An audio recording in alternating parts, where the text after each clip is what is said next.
उसी जंगल में टूनी चिड़िया अपने दो बच्चों के साथ रहती थी। उसी जंगल में दुष्ट कालू कौवा भी रहता था। टूनी चिड़िया अपने बच्चों के साथ जंगल से होकर बाजार की तरफ जा रही थी। जाते जाते उसे जंगल में एक नन्हा सा पेड़ नजर आया। पेड़ को देखकर टूनी का एक बच्चा बोला, मम्मा मम्मा देखो ना, कितना नन्हा सा पेड़ है। ऐसा करते हैं, इसे यहाँ से उखाड़ कर अपने खेत में ले जाकर रोप देते हैं। अरे बेवकूफ, ये कौन सा पेड़ है? हमें ये भी तो नहीं मालूम। पता नहीं ये बड़ा होकर कौन सा फल देगा। अगर ये पेड़ फलदार ना हुआ तो हमारी सारी मेहनत बेकार हो जाएगी। नहीं मम्मा, अगर ये नन्हा सा पेड़ यहीं पे रहेगा तो दूसरे बड़े पेड़ की छांव के कारण ये नष्ट हो जाएगा ना। इसीलिए हम यहाँ से इसे ले जाते हैं और अपने खेत में ले जाकर रोप देते हैं। और वैसे भी मम्मा, इस बार अपने खेत में हम लोग कोई भी फसल नहीं उगाएंगे, तो फिर क्या समस्या है मम्मा? बच्चे की यह बात सुनकर टूनी चिड़िया राजी हो जाती है। ठीक है मेरे बच्चे, अगर आपको इतना ही शौक है तो इस पौधे को ले जाकर अपने खेत में रोप देते हैं। इस तरह से टूनी चिड़िया उस नन्हा सा पेड़ को लेकर अपने खेती की तरफ रवाना होती है और अपने खेत में पहुंचकर उस पेड़ को अच्छे से रोप देती है। चलो बच्चों, हम लोग घर चलते हैं। कल सुबह सुबह आकर इस पेड़ में पानी डालेंगे। ठीक है मम्मा। यह कहकर टूनी चिड़िया अपने बच्चों के साथ घर की तरफ चली जाती है। रात में टूनी चिड़िया अपने बच्चों के साथ सो जाती है। उसी रात को उस नन्हा सा पेड़ अचानक से बहुत बड़े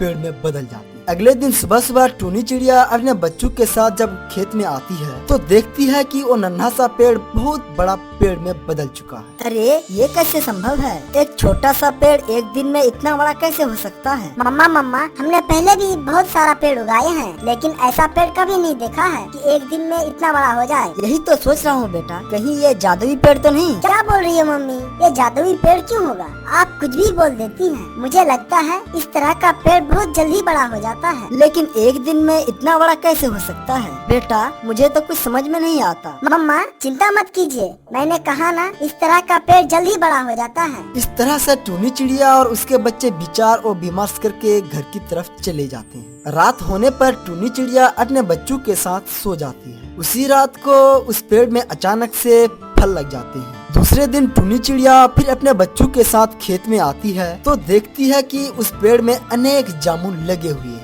अरे ये कैसे हो गया? पेड़ में रातों रात जामुन कैसे फल गया? मम्मा, मतलब ये जामुन का पेड़ है। बल्ले बल्ले, हा हा हा हा, साबा साबा।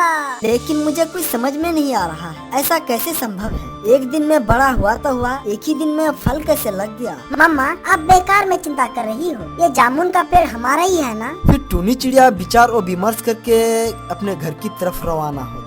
कुछ देर बाद कालू कौवा टूनी के खेत से होकर टूनी से मिलने के लिए ही जा रहा था। तभी उसके खेत में इतना बड़ा जामुन का पेड़ देखकर वहाँ पर रुक गया। जामुन के पेड़ में जामुन देखकर कालू कौवा बोलता है, अरे रे, टूनी के खेत में जामुन का पेड़, ये कैसे संभव है? कुछ दिन पहले तो देखा था कि इसके खेत में कोई पेड़ नहीं है। कुछ ही दिन में पेड़ बड़ा होकर इसमें जामुन कैसे फल गया? ये सोचकर मुझे कोई फायदा नहीं। फायदा तो तब होगा जब मैं इस टूनी चिड़िया का सारा जामुन तोड़कर बाजार में बेच आऊंगा।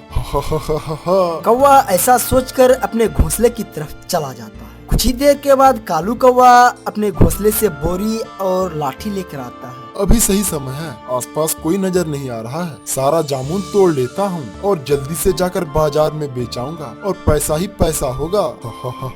यह कहकर कौवा जब जामुन तोड़ने की कोशिश करता है तभी पेड़ बोलने लगता है, अरे ओ दुष्ट कौवे, जामुन मत तोड़ना वरना तुम्हारी मौत पक्की है। अरे आसपास तो कोई नजर नहीं आ रहा है, ये आवाज कैसा है? देखो इधर देखो दुष्ट कौवे, मैं जामुन का पेड़ और मैं ही बोल रहा हूँ। अरे आप पेड़ होकर कैसे बोल सकते हैं? मेरे साथ ये क्या हो रहा है? बचाओ, कोई मुझे बचाओ, कोई तो मुझे बचाओ। तुम पेड़ के मालिक से बिना पूछे कैसे जामुन तोड़ सकते हो? तुमने जो कुछ भी कहा मैंने सब कुछ सुन लिया है दुष्ट कौवे, तुझे अभी मैं सजा देता हूँ।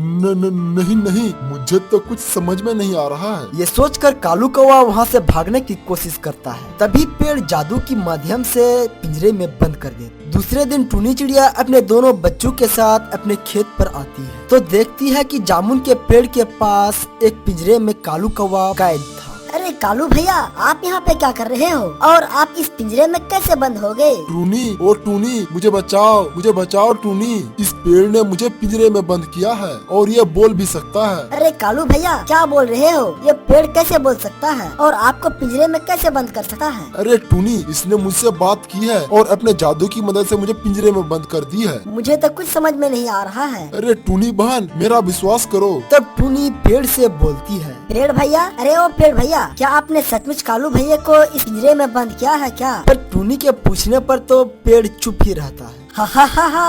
अरे कालू भैया, पेड़ तो कुछ नहीं बोल रहा है। आप दुष्ट हैं। हो सकता है आपको किसी दूसरे ने बंद किया है पिंजरे में और आप हमारे पेड़ पर इल्जाम लगा रहे हो। मेरा विश्वास करो टूनी, ये पेड़ बोल सकता है और जादू के माध्यम से मुझे पिंजरे में बंद किया है। वे दोनों ऐसे ही बात कर रहे थे कि तभी पेड़ बोलने लगता है। कौवा ठीक कह रहा, मैं बोल सकता हूँ और मैंने ही कौवे को पिंजरे में बंद किया। पेड़ को बोलता देखकर टूनी और उसके बच्चे बहुत डर जाते हैं। मम्मा, ओ मम्मा, पेड़ कैसे बोल सकता है? तब तो कालू भैया ठीक कह रहा है। ये कोई साधारण पेड़ नहीं है। मम्मा, मुझे तो बहुत डर लग रहा है। डरो मत छोटे बच्चे, असल में मैं किसी का नुकसान नहीं करना चाहता हूँ। जामुन पेड़ से ये कौवा जामुन चुराने के लिए आया था, इसीलिए मैं इसे पिंजरे में बंद कर दिया हूँ। परंतु पेड़ भैया, आप है कौन और आप बात कैसे कर सकते हैं? मुझे तो कुछ समझ में नहीं आ रही है। तब पेड़ ने सब कुछ खुल के बोला कि वह कैसे पेड़ बना। तब सुनो टूनी, असल में मैं तुम्हारे जंगल का पिंटू कौवा हूँ। एक दिन मैं और मेरा दोस्त तोता एक पेड़ पर बैठा हुआ था। तभी मैंने देखा कि एक उल्लू पुजारी पूजा कर रहा है। देखो देखो तोता, लगता है उल्लू तांत्रिक ध्यान कर रहा है। हाँ पिंटू, देखकर तो ऐसा ही लग रहा है। सुना है कि ये उल्लू बहुत शक्तिशाली है तांत्रिक में।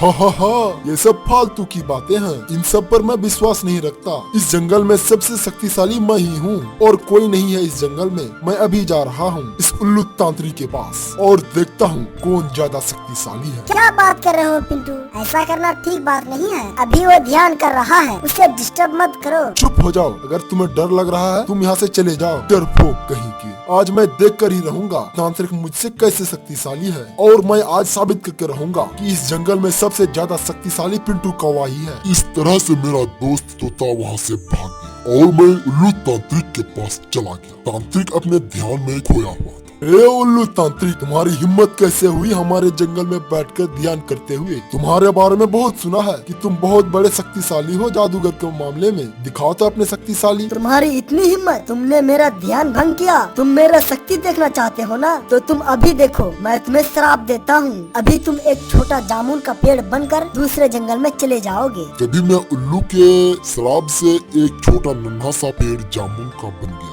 और अपने जादुई शक्ति से दूसरे जंगल में मुझे भेज दिया। और टूनी, तुम अपने बच्चों के साथ मुझे यहाँ पर लेकर आई हो। पेड़ की बातें सुनकर कौवा और टूनी के बच्चे हैरान हो गए और टूनी ने पेड़ की मदद करना चाहा। परंतु हम लोग आपकी किस तरह मदद कर सकते हैं? हम लोग तो कुछ भी नहीं जानते। उल्लू ने श्राप देने के बाद मुझसे कहा था, सुनो पिंटू, अभी तुम छोटा सा पेड़ ही रहोगे। अगर कोई तुम्हारे मदद करना चाहे तभी तुम पेड़ से कौवे के रूप में आ सकते हो। इस जंगल के पास वाले नदी से 3 डुबकी लगाना होगा और उस डुबकी में उसे एक जादुई रिंग मिलेगा और उस रिंग को तुम्हारे जड़ पे रखने से मेरा श्राप कट जाएगा। फिर तुम पिंटू कौवे के रूप में आ सकते हो। पेड़ की बात सुनकर टूनी बोली, ये आप क्या बोल रहे हैं पेड़ भैया? अगर ऐसा है तो हमें अभी उस नदी पर जाना चाहिए और उस जादुई अंगूठी को आपके जड़ में रखना होगा। टूनी, तुम इस पेड़ से बोलो ना कि मुझे भी इस पिंजरे से बाहर निकाले। मैं भी तुम्हारी मदद करना चाहता हूँ। मुझे माफ कर दो टूनी। अब मैं किसी का किसी भी चीज को नहीं चुराऊंगा, हाथ तक नहीं लगाऊंगा। टूनी बहन, मैं आपसे वादा करता हूँ। पेड़ भैया, कालू को पिंजरे से आजाद कर दीजिए। ठीक है टूनी। फिर पिंजरे से कालू कौवे को आजाद कर देता है। फिर कालू कौवे और टूनी चिड़िया उस नदी के पास जाने के लिए रवाना होते हैं और नदी पर उतरकर डुबकी लगाना स्टार्ट कर देती है। इस प्रकार 3 बार जब डुबकी लगाती है तो टूनी चिड़िया को जादुई रिंग मिल जाती है और उस जादुई रिंग को लाकर पेड़ के जड़ के पास रखती है। फिर क्या था, उस जादुई रिंग को जैसे ही पेड़ के जड़ के पास रखा गया, पेड़ से तुरंत ही पिंटू कौवे के रूप में बदल गया। धन्यवाद टूनी, तुम्हारा बहुत बहुत धन्यवाद। मेरे असली रूप में लाने के लिए आपका असंख्य धन्यवाद। दोस्तों वीडियो अच्छी लगी हो तो लाइक कर दीजिए और इसी तरह की मजेदार कहानी के लिए हमारे चैनल को सब्सक्राइब करना ना भूलें और सब्सक्राइब करने के साथ साथ बेल के आइकन को भी दबाना ना भूलें ताकि आपको इसी तरह के और इंटरेस्टिंग वीडियो सबसे पहले आप तक पहुँचे। दोस्तों हमारे चैनल को सब्सक्राइब करने की वजह से आपका